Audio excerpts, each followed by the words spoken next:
people have got to know whether or not their president's a crook.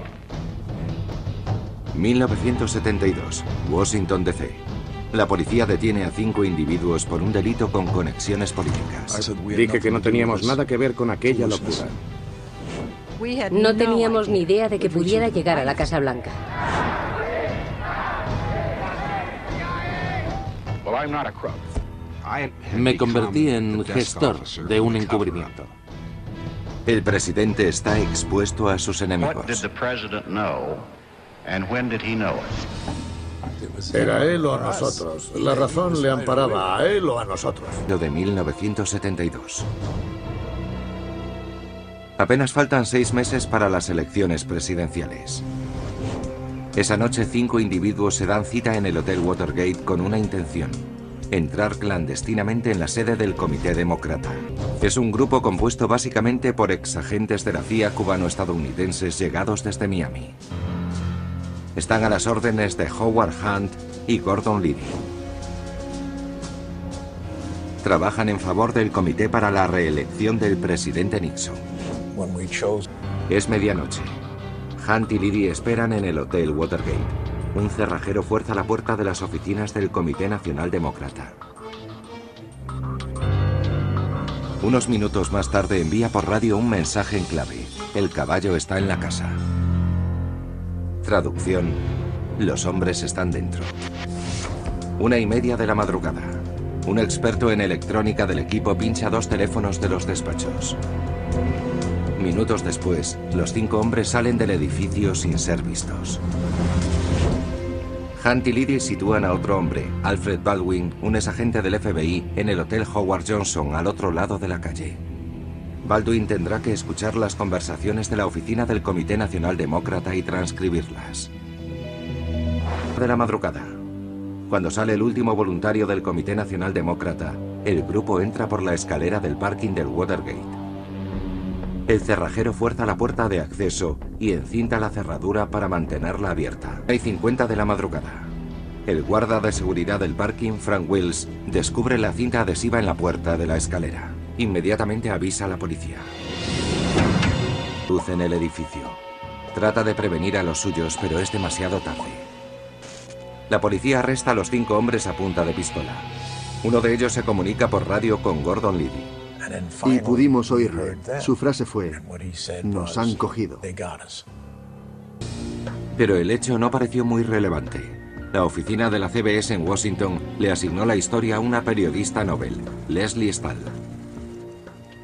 Acababa de ser contratada. Era la novata de la oficina. El hecho de que me encargasen la noticia demuestra que lo consideraban un caso sin demasiada importancia. 19 de junio. Al día siguiente, Woodward y Bernstein publican la historia. Relacionan el allanamiento con el Comité para la Reelección de Nixon. Uno de los detenidos, James McCord, es el coordinador de seguridad del mismo.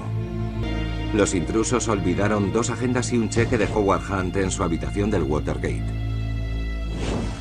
En una de las agendas aparecen las iniciales de Hunt, junto a las letras mayúsculas W y H. La Casa Blanca califica el caso como allanamiento de tercera categoría. En privado, los asesores personales del presidente temen que la prensa siga investigando. ¿Qué podría desvelar la prensa para que tanto la temieran? Haldeman y Ehrlichman han protegido a Nixon desde principios de los 60. Pero tras el Watergate, el presidente Nixon empezará a cuestionar en público a su círculo íntimo.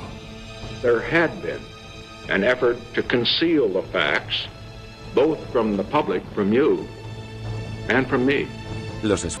El artículo de Woodward sale en portada. El público conoce que este caso es una de las muchas operaciones ilegales emprendidas por el Comité de Nixon. En la Casa Blanca, el presidente sigue la información del caso. ¿Sabe la Casa Blanca quién está filtrando información al Washington Post? 7 de noviembre, día de las elecciones. Richard Nixon gana en 49 estados, todos excepto Massachusetts. Es la victoria más arrolladora de la historia estadounidense. 7 de febrero. El Senado crea un comité para determinar si la última campaña de Richard Nixon había recurrido a actividades ilegales. Y busca respuesta a una pregunta. ¿Tuvo el presidente Nixon algo que ver con el allanamiento? La comisión investigadora del Senado inicia sus sesiones. Las cadenas más importantes las retransmiten en directo. La siguiente, el fiscal general, Elliot Richardson, nombra a Archibald Cox como fiscal especial y le ordena que investigue la relación del presidente con el Watergate.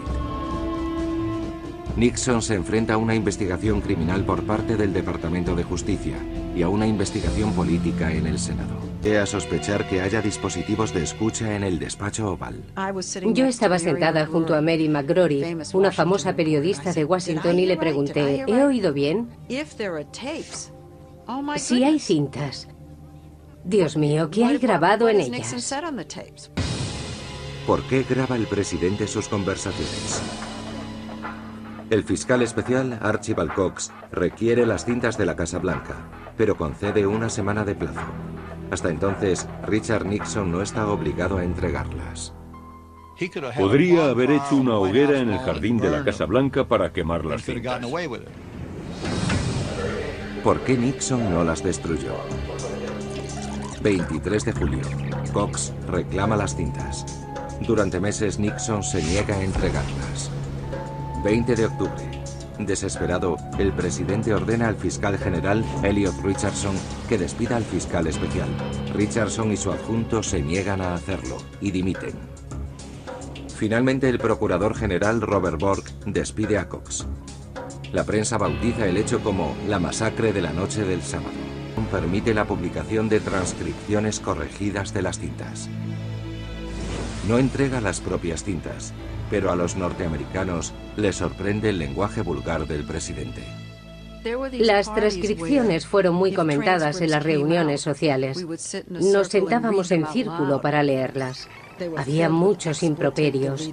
Eran un buen motivo de diversión. 24 de julio. El Tribunal Supremo de los Estados Unidos ordena a Richard Nixon que entregue las cintas de la Casa Blanca. Fue el golpe definitivo. Si no hubiéramos tenido las cintas, no sé si le habríamos derrotado.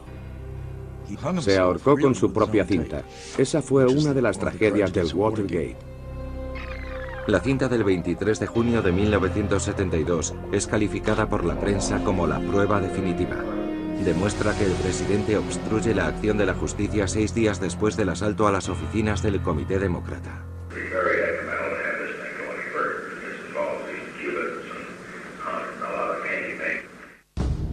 En ella, Nixon reconoce que una investigación del FBI descubriría a los asaltantes, pues 4 de ellos son exagentes de la CIA implicados en la operación de Bahía Cochinos. Plazo de 2 semanas para presentar los artículos.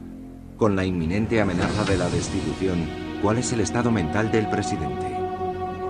9 días más tarde, el 8 de agosto de 1974, Nixon se dirige a la nación. I have never been a quitter. To leave office before my term is completed is abhorrent to every instinct in my body. But as president, I must put the interests of America first. America needs a full-time president and a full-time Congress. Therefore, I shall resign the presidency effective at noon tomorrow. Con su dimisión evita el probable impeachment y el proceso en el Senado. ¿Habría llegado el Senado a destituir a Nixon? El 9 de agosto de 1974, Richard Nixon abandonó la Casa Blanca, llevándose consigo una incógnita. ¿Qué sabía el presidente y cuándo lo supo? El crimen de Nixon fue el encubrimiento del Watergate, que él dirigió.